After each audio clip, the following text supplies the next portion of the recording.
Hello, I'm Dr. John Smelser, and welcome to another episode of Ahtna 101. This is episode 88, I think, closing in on 90. Today's words are words that are related to amulets.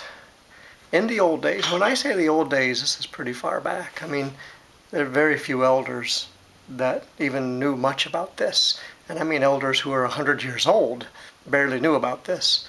But just as in many cultures around the world, when babies are born and young, people have them wear certain things or lay upon certain things that they think will give them, powers, properties. In Ahtna culture, traditionally, we would make amulets, necklace type things, out of materials that we thought would endow the baby with certain powers as they grew up. I struggled for a long time finding the actual word for amulet because so few elders ever knew it. And finally, one or two at different times were able to confirm that the word for amulet in general is unawatlu.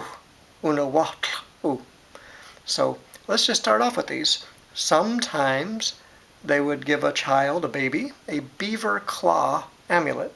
Remember the word for beaver is cha. So they would give them beaver claw, which is chach lagane, and then unawatlu. So they would give them that. They would sometimes give them a beaver tooth amulet, because that was good for woodworking, cutting wood and stuff.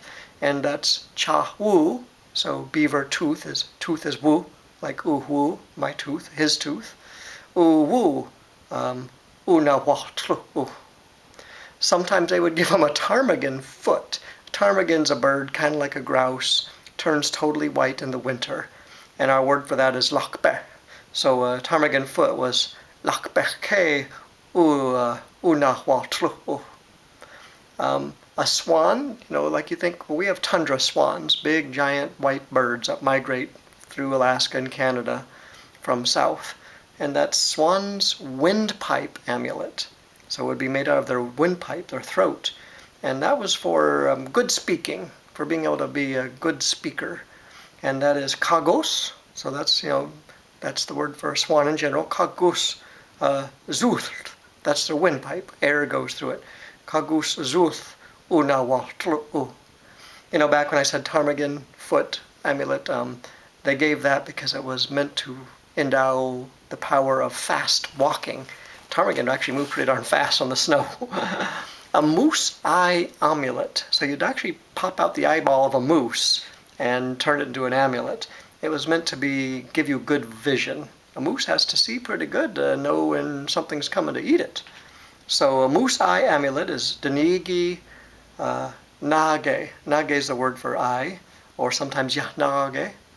And then unawatlu. A copper penny. When copper pennies kind of came into existence early on in our country, that was chedi de kachi una nal watlu. And finally, a skin shaving amulet.